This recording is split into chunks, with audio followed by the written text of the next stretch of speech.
Baik, Assalamualaikum warahmatullahi wabarakatuh. Selamat pagi semua. Hari ini kita lanjut dengan video di pertemuan 3 ya. Baik, saya coba share screen dulu.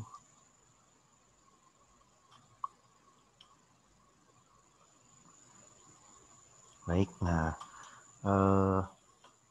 pertemuan hari ini kita fokus kepada model proses pengembangan perangkat lunak ya. Bentar. Nah ini, hari ini kita akan coba lihat apa saja yang menjadi model ya dalam proses pengembangan rekayasa perangkat lunak atau model proses pengembangan dalam RPL.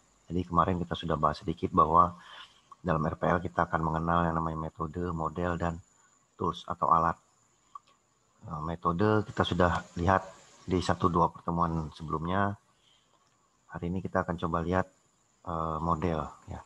Nah, ada beberapa model yang banyak digunakan di dunia pengembangan perangkat lunak. Yang salah satunya kita akan lihat ini ya. Hari ini kita akan lihat waterfall dan prototype dulu, 2 saja. Pertemuan berikutnya kita akan coba lihat spiral, kemudian iteratif atau mungkin object oriented. Ya. Namun ada beberapa model pula yang digunakan, tapi tidak ada di dalam pertemuan ini, tidak masalah ya. Jadi untuk tahu lebih banyak tentang model, silahkan Anda searching, ya. Anda harus explore di Google banyak sekali, ya. Oke, kita lihat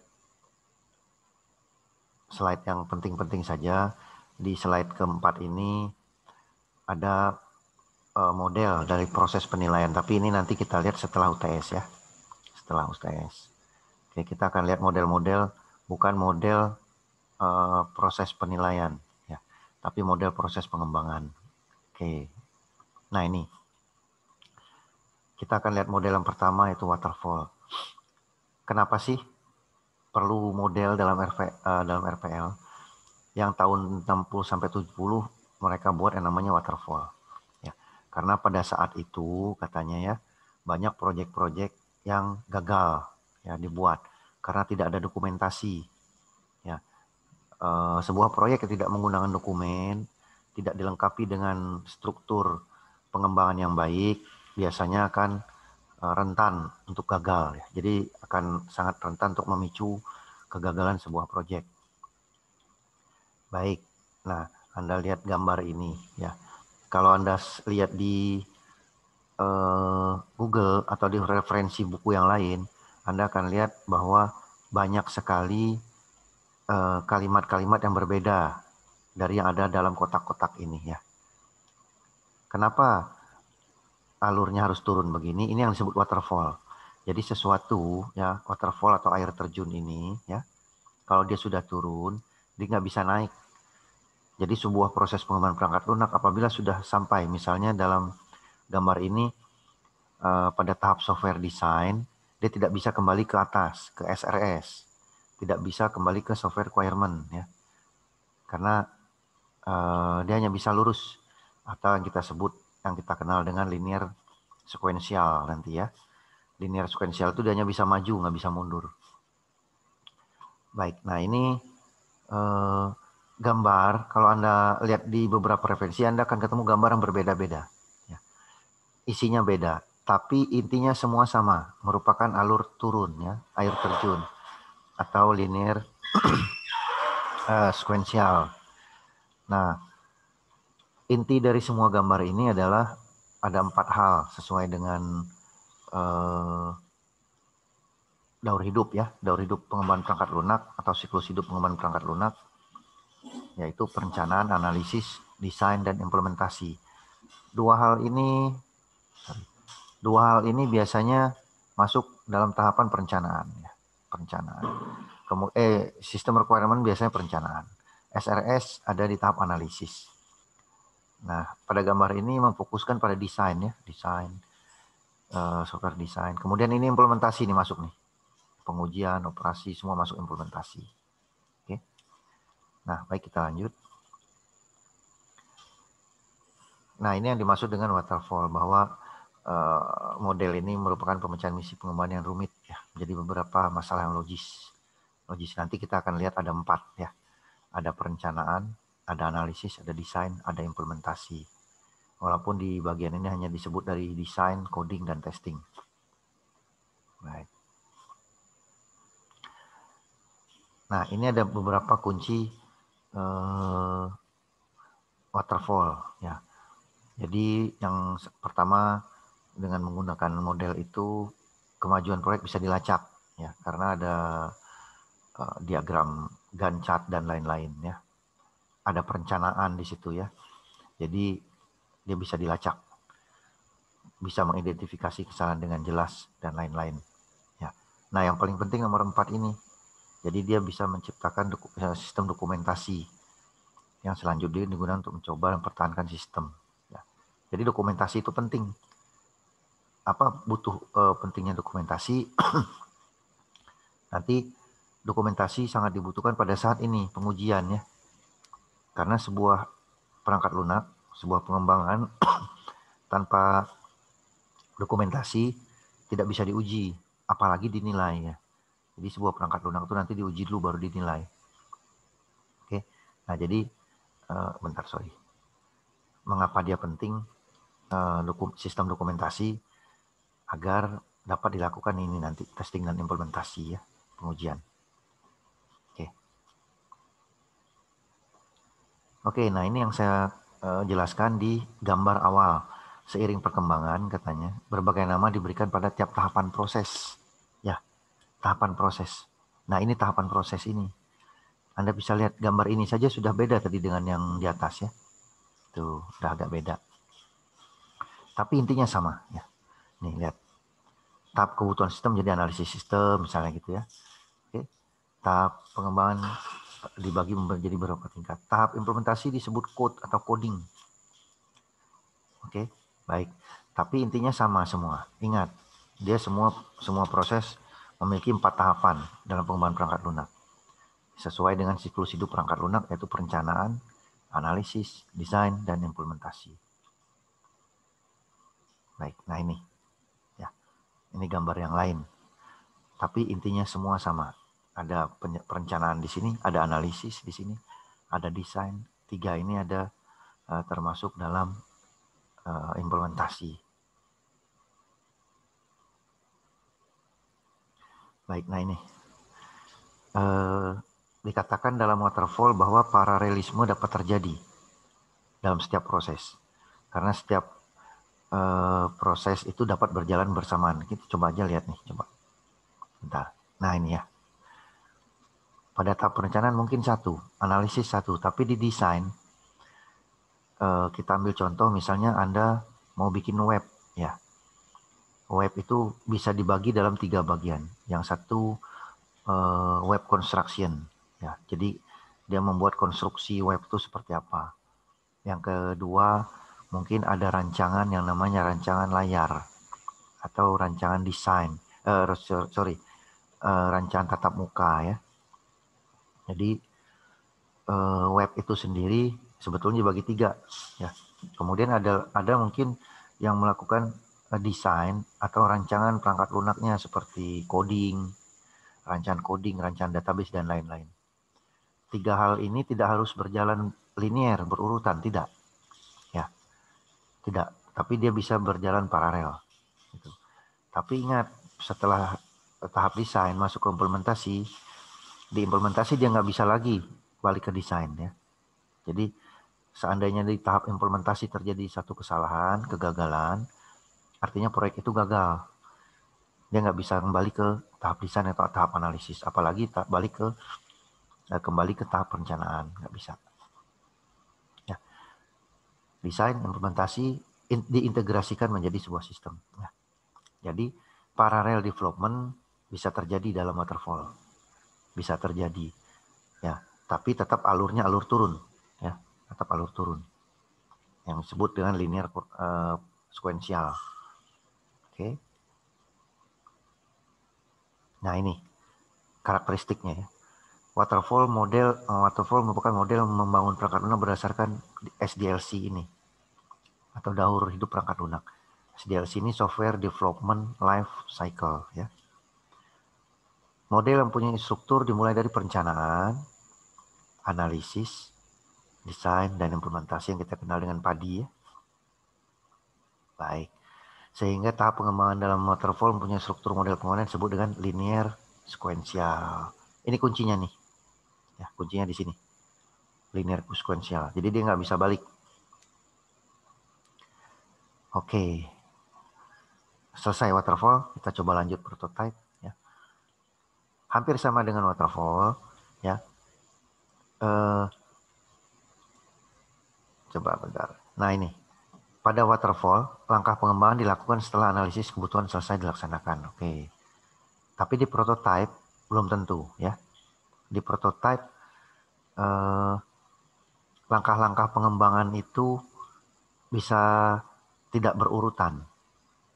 Ya, jadi antara perencanaan, analisis dan desain dan implementasi mungkin bisa tidak berurutan dan dia bisa kembali ke langkah awal. Maksudnya apa? Ini lihat. Pada waterfall pengembang tidak dapat merubah perencanaan tuh apabila ada perubahan kebutuhan. Pada saat Anda sudah ada di tahapan implementasi, desain ya atau analisis, Anda nggak bisa balik ke tahap perencanaan kalau di waterfall ya. Tapi kalau di prototype, Anda berada di tahapan manapun, Anda bisa balik ke belakang. Ya, karena tidak ada alur air terjun di situ. Anda sudah sampai tahap desain, ternyata ada kesalahan di situ, Anda bisa balik ke tahap perencanaan. Anda bisa kembali ke sana. Oke, itu kelebihan dari prototype. Dan model ini juga yang banyak digunakan mahasiswa ya, terutama teknik informatika untuk membangun skripsinya, membangun tugas akhirnya. Ya karena agak lebih mudah. Oke. Nah, ini. Prototype itu apa? Prototype adalah bagian dari produk ya, bagian dari produk yang mengekspresikan logika maupun fisik antar muka, interface atau produk yang akan dibangun ya. Oke. Jadi kalau Anda lihat dalam teknik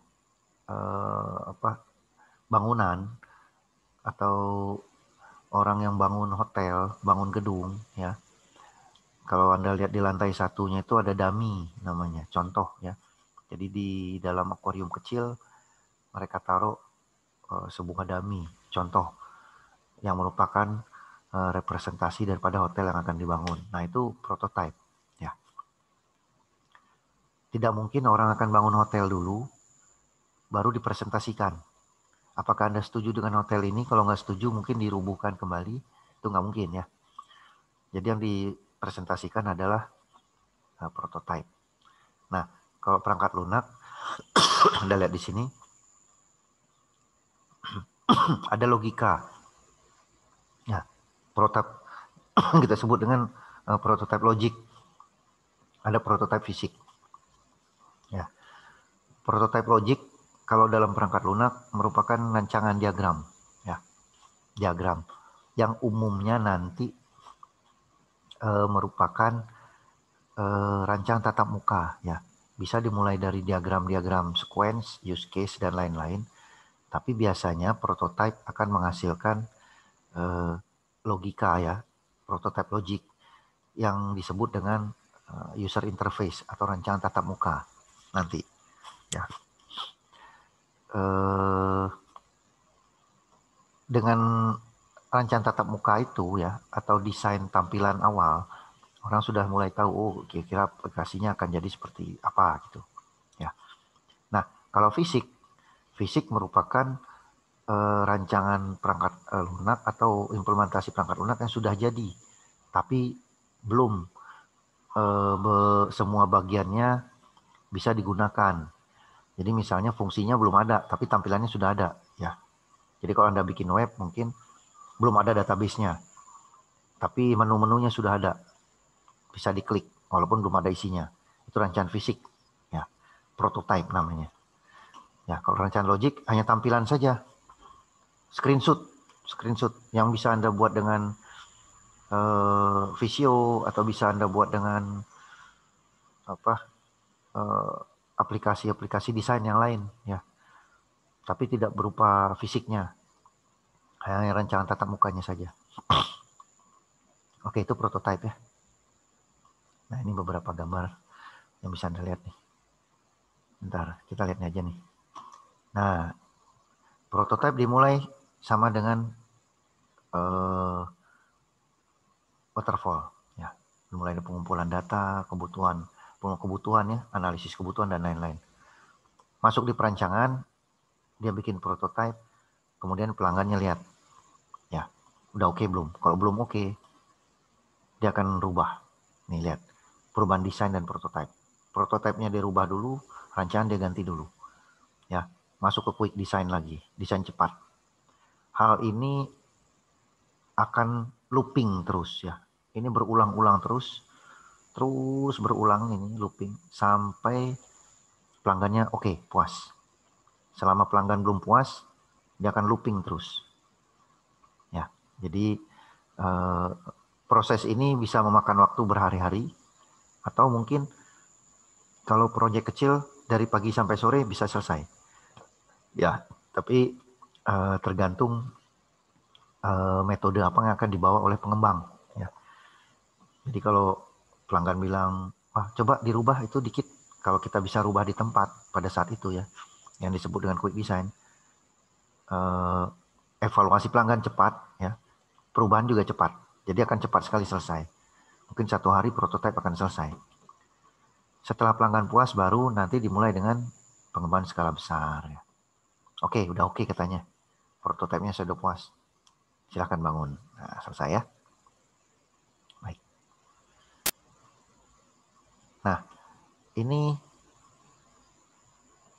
faktor krisis kesuksesan prototipe. Kita lihat coba.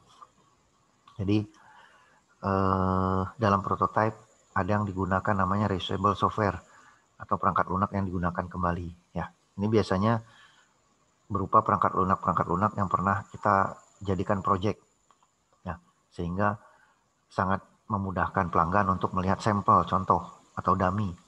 Nih Pak, kita udah punya, Bapak mau yang mana gitu ya. Dia tinggal pilih, kemudian tinggal dirubah-rubah saja fungsi-fungsinya. Itu bisa menjadi apa yang kita sebut dengan reusable. Ya, bisa menjadi alat untuk prototype. Oke, ini kita coba nih. Ada red ya, atau throwaway. Kemudian kita coba lihat ada 2 di sini, ada rapid, kemudian ada evolusioner. Apa perbedaannya? Saya jelaskan 2 ini ya. Jadi rapid itu dibangun quick and dirty, cepat ya, cepat dan kotor dirty ini. Diverifikasi oleh konsumen, kemudian dibuang sehingga prototipe yang diinginkan tercapai pada saat proyek berskala besar dimulai. Saya jelaskan dulu. Jadi rapid ya, kalau Anda bikin prototipe setelah diverifikasi oleh konsumennya, oke, saya sudah oke nih kata konsumennya. Nah, prototipe itu dibuang. Maksud dibuang itu tidak digunakan. Artinya akan dilakukan pengembangan yang baru dari proyek yang akan dibangun, yang dituju ya. Jadi kita bikin aplikasi yang baru. Prototipenya nggak dipakai. Prototipe hanya sekedar prototipe saja. Oke. Nah, apa perbedaannya dengan evolusioner? Di evolusioner, prototipe itulah yang dibangun untuk menjadi proyek yang diinginkan oleh konsumen. Ya. Jadi prototipe yang dirubah dan dievolusikan. Nah itu daripada dibuang katanya. Oke, jadi kalau pada rapid prototipenya dibuang, kemudian dibuatkan yang baru. Tapi pada evolusioner mereka membangun perangkat lunak yang diinginkan oleh konsumen itu ya dari prototipe itu ya. Jadi prototipe itu dibuat, dilanjutkan menjadi proyek yang diinginkan ya. Jadi nggak dibuang deh. Nah itu baik, mungkin untuk pertemuan 3 cukup ya. Nanti kita lanjutkan pada pertemuan 4, kita coba masuk ke spiral model. Terima kasih atas perhatiannya. Assalamualaikum warahmatullahi wabarakatuh.